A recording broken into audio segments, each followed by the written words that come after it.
ക്യാമ്പസുകളിൽ വിദ്യാർത്ഥികൾക്ക് നേരെ അധിക്ഷേപം തുടർന്നാൽ എസ്എഫ്ഐയുടെ സമരത്തിന്റെ ചൂട് ഏത് പൊന്നു തമ്പുരാനായാലും നേരിടേണ്ടി വരുമെന്ന് സംസ്ഥാന സെക്രട്ടേറിയറ്റ് അംഗം ടി.പി. അഖില. എസ്എഫ്ഐയുടെ പോരാട്ട ചരിത്രം അറിയില്ലെങ്കിൽ അത് പഠിപ്പിക്കുക തന്നെ ചെയ്യും. അഞ്ചരക്കണ്ടി മെഡിക്കൽ കോളേജ് ക്യാമ്പസിൽ എസ്എഫ്ഐയുടെ പതാക പറക്കുന്നുണ്ട്. ആ തണലുള്ള കാലത്തോളം വിദ്യാർത്ഥികൾ ഭയക്കേണ്ടെന്നും അഖില പറഞ്ഞു.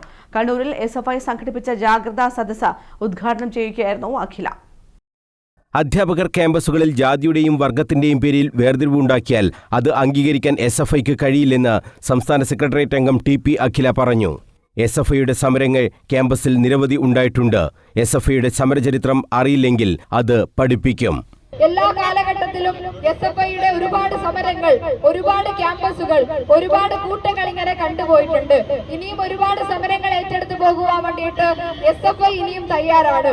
കേരളത്തിന്റെ ചരിത്രത്തെ കുറിച്ച് ഈ പറഞ്ഞ അധ്യാപകര് ഒരു വിധത്തിലുള്ള ധാരണയില്ലെങ്കിൽ ആ ചരിത്രം പഠിപ്പിക്കുവാൻ വേണ്ടിയിട്ട് എസ്എഫ്ഐ തയ്യാറാണ്. അധിക്ഷേപം തുടർന്നാൽ എസ്എഫ്ഐയുടെ സമരത്തിന്റെ ചൂട് ഏതു പൊന്നു തമ്പുരാനും അറിയും.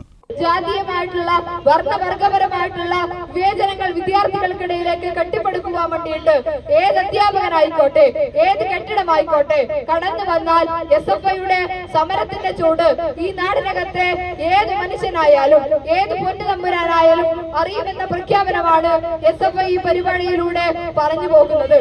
മാനേജ്മെന്റും അധ്യാപകരും മനുഷ്യത്വ വിരുദ്ധരാകുമ്പോൾ കലാലയങ്ങൾ അറവുശാലകളായി മാറുന്നു. ഇനിയൊരു നിതിൻ ആവർത്തിക്കരുത് എന്നീ മുദ്രാവാക്യങ്ങൾ ഉയർത്തി എസ്എഫ്ഐ കണ്ണൂർ ജില്ലാ കമ്മിറ്റിയുടെ ആഭിമുഖ്യത്തിലാണ് ജാഗ്രതാ സദസ്സ് സംഘടിപ്പിച്ചത്. ജില്ലാ പ്രസിഡന്റ് ടി.പി. ആദർശ് അധ്യക്ഷത വഹിച്ചു. ജില്ലാ സെക്രട്ടറി ജോയൽ തോമസ്, സംസ്ഥാന കമ്മിറ്റി അംഗം സ്വാതി പ്രദീപൻ, കെ.എം. വൈഷ്ണവ്, എം. അദ്വൈത് തുടങ്ങിയവർ സംസാരിച്ചു. News bureau, Kannur.